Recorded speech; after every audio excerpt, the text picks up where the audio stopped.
Hello বন্ধুরা, আসসালামু আলাইকুম রহমতুল্লাহ। তো কেমন আছেন? আশা করি সবাই অনেক ভালো আছেন। তো আমি তেমন একটি ভালো নেই, আমি একটু অসুস্থ ছিলাম। আমার কোমরের হাড়ে খুব বেশি ব্যথা করছিল এবং আমি ওয়ার্কআউট করতে গিয়ে সেখানে প্রচণ্ড লেভেলের ব্যথা পেয়ে যাই।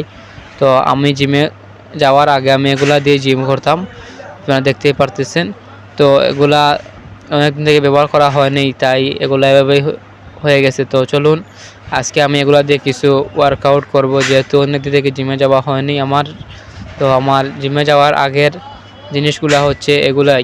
তো আমি এগুলা দিয়েই আগে জিম করতাম, আপনারা দেখতেই পারতেছেন। এগুলা কিন্তু প্রচণ্ড লেভেলের ময়লা হয়ে গেছে এবং যেহেতু এগুলা ব্যবহার করা হয় না, তাই এগুলা একটু ময়লা হয়ে গেছে। তো সমস্যা নাই, আমি এগুলা দিয়ে কিছু ওয়ার্কআউট করে নিব আজকের জন্য। তো ইনশাআল্লাহ আমি সুস্থ হওয়ার পরে এবং কিছুদিন পর আবার জিমে জয়েন করব ইনশাআল্লাহ তাআলা।